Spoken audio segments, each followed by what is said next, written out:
بسم الله الرحمن الرحيم الحمد لله والصلاة والسلام على رسول الله ما شاء الله وحان aad iyo aad uga mahad celinayaa culimada Soomaaliyeed oo ka soo jawaabay diyaafadii ama dacwadii aan u fidinay walaalayaal waana xaq aan isku leenahay xaqul muslimi ala muslim waxa kamid ah hadii uu qof walaala uu ku yeero in la ajiibo maalmahana waxa dhaqan noo ahayd dadana culimada hadba ماشي جوجل لدقه وعلماء الصوماليات مراكز تيجي كلا دوان هي مقالات تيجي كلا دوان يسوي ياران حق عسلنا وده أجيبه مركز طلابة داس نواب بشين هنا نقل سوق بشان مانتا دمانتين مقعد وضطان هي مقامات كينا أيام يمكن بعد علينا أنت أسكدي جوجل شان عن يمكن يرني وإسكاشي سيد علماء البيت المامين ده كان ماشان فردية علماء الصوماليات مقع أي وطن وإسكو هالمقع واتياد للتلمامين دليل هذا مكان فامسينا يعني وحمرك عرض كفامسيان سبورتيجا يعارها هي كفامسيان مركز يسمع من فهمان مركز علماء وحنا إنه إلى فهمان دليل هذا سيد عن مسات وقصوا حرة عن وقفوا ضينا إنه يفكر كعن ربنا إنه أخلاق ضد التوسط أو تربيوبان لقضى لغلها الله إن استعمال إننا نلجئ يعني حيس الجلين أما إيه الجلين تاسو كلا هذي نكون مثالنا ياهو كبد مركز العيار ياهو هذا لبطيم أما الله كوحد أيهين اسكسوه الجيدة حاليا كلا وحاكد حياة تنافس وقلوب كلا إن أي كبد السوق أي كبتار علماء مركز لبا كوحد اسكسوه الجيدة وتنافس وكذا حيو معها وحي اسكو يهين هل كوح أما هل دينا وكبرت دينا ولا وضع لكن وحي كل دوين لما رضع يكوح وكلا وضعته أيا وكل دوين مركز يقول لما كان تعني السياح ما خد كده حيوان جليسان ما ورك يجليسان من الدفاع عن دين عيارة ما بالله دينا عميل البدح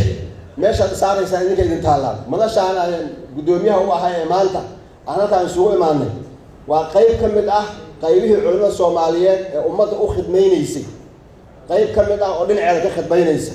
مركا أسكاشن الله إنه فرين الآيات القرآن كهيد وتعاون وعاود بري وجيدنا عن لنا هاي نصيدي هذا التلمامة يا أهلي علاي كلمة الله أيتهاي قول كاسن أو دلينا إنه ديب كمد تاجنا مركا لما رضى عن كلا قاعدنا إنه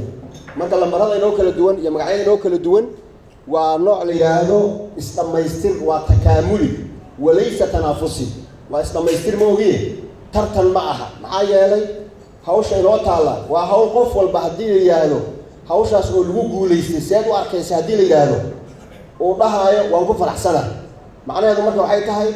ولا كهدو هو كو قبته وعد محسنتها يوم مدية مركب دمان علماء الصوماليات قالوا والبا مقع يدونه هو ضبطه هو مهم أي أمته وهيسا وبيقولوا ياه يسكون عيون صعبة هذه لكن وبيجي لك الجيح كان عيون نقطة وبيجي لريله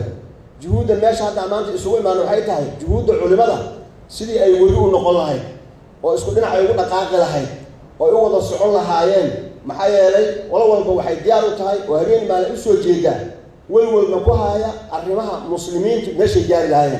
هل كل بيجي لنا هو سماكم المسلمين آيات القرآن أيها الهي مسلمين بعسرنا هاي مسلمين تعرفوا بيقولوا هذا نسيت دكتور قرضاوي وكلمية الكوكب وقصيدة وحور مسلمون حيث كان الحق والعدل نقول نرتضي الموت ونأبى أن نهون في سبيل الله ما أحلى المنون مركب محابة لك قال أنا مسلمين هاي حيث كان الحق والعدل نكون ماشي وحق يالو أيام وضعنا هاي وقفت علماء وديدا يا حق مجرم حيالي قفل بحقاس أيور ربا وأردايا حيث كان الحق والعدل نكون حق عدالة هذا وددنا شيطاني انت راعسني حق عدالة نقوله والعصر إن الإنسان لفي خسر إلا الذين آمنوا وعملوا الصالحات وتواسوا بالحق ما كان نغطوا والاستبايا يا بني أقم الصلاة وأمر بالمعروف ونهى عن المنكر واصبر على ما أصابك نبكي كوسو قارن أو أكيسو ساسا حال المرء ما دام حق العدل نكون haddii taas iyada aqibna loo geysanayo oo maxaa islaam u tihiin maxaa diintii nabadiina u wadataan ay dad dibsanaya ay saas tahay nartadil mawta wa na'ba an nahun dhimasho waxba dhib naga dhimi mayso laakiin waxaan marna ogolayn inaan dulowno oo nala gumaysto oo nala adoonsado laa narkacu illa lillah wadiifada culimadana waa aayadii qaarigu inoogu furay alladina yuballiquuna risaalaati illahi wayakhshawnahu walaa yakhshawna axadan ila allah wakafaa billahi xasiiba ilaahay baa xisaab dadka ugu filan saas daraaddeed culimadu ayagu inay isxisaabiyaan ma ahano hebelo waad khaldan tahay hebelo waa khaldan tahay ma ahe hebelo walaalow see wax u wada qabsana maxaa yeelay maxkamad wax soo baartay oo faylashii baartay oo culimadii markaas kabacdi hebel ku xukuntay wuu khaldan yahay kana wuu saxsan yahay ma ahe waa ijtihaad bashari ah imaam shaafici wuxuu dhihi jiray ra'yigaygu waa sax waa sawaab laakiin wuu khaldami karaa ra'yiga kayrkayguna waa khalaq suu leeyahay laakiin sax wuu noqon karaa marka culimadu inay sidaas ay wada ahaado ijtihaadkeedu uu saas ku socdo ayaan rajeynaynaa waxaan idinka mahad celinaynaa imaanshaha noo imaateen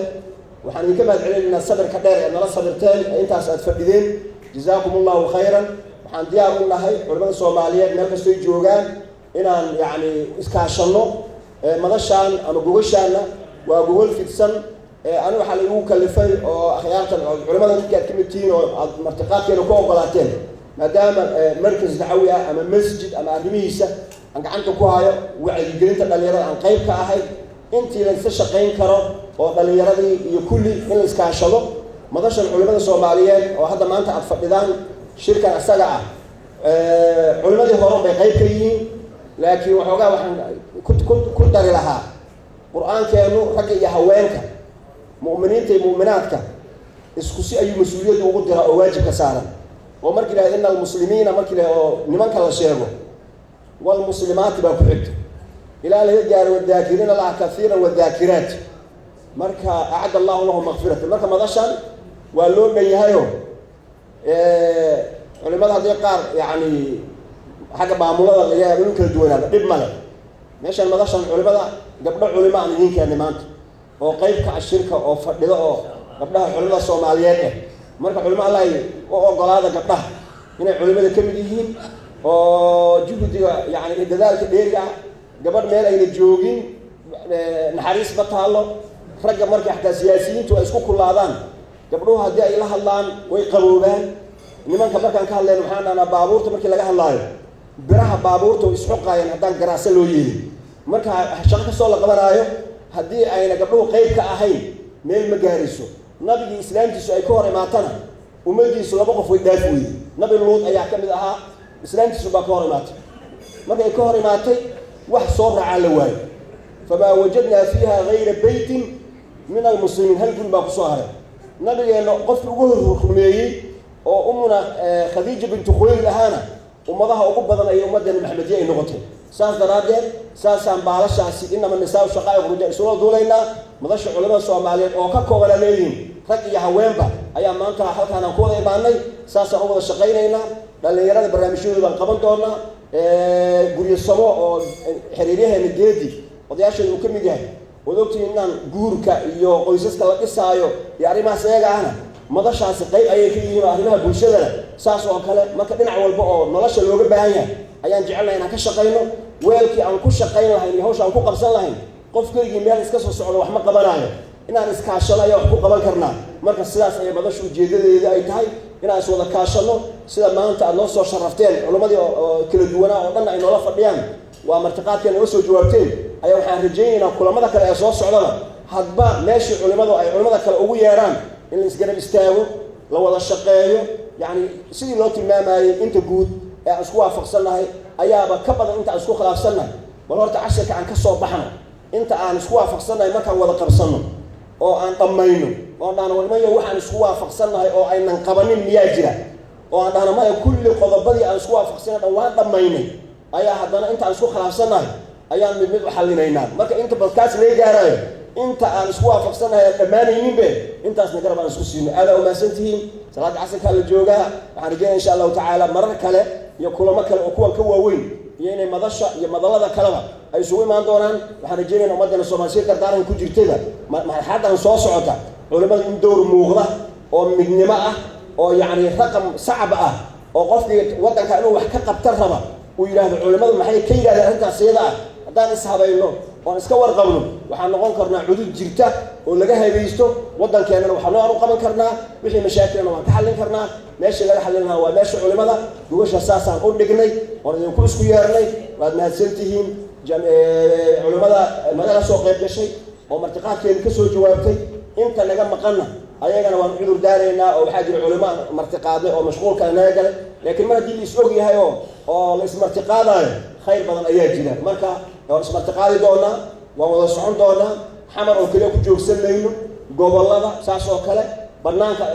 culimada inaga jirta haddaan isu wada imaan waxbana qabsan karnaa marka insha allahu tacaala waa khayr badan waddankan soomaaliyeedna taariikhdii hore iyo taariikhdan cusub ee tan soo socotaba dowrka culimada ugu muuqdaa maxaa yeele wadda soo ummad muslim ah saasaan rajeynay marka inaan u tacaawunno waxaan aad uga cudur daaranaynaa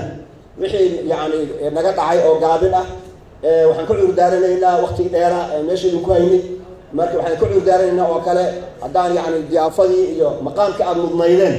aan idin gaarsiin weynay laakiin qalbi fiican ayaan idinku soo dhawaynaynaa wixii naga halaabayna waxaan rajeynaynaa inaad noo cudur daartaan walcuduru cinda alkuramaa'i مقبول ذلك شرفت عذرك ويقبلان شرف أيام الذي وما سنتي السلام عليكم ورحمة الله وبركاته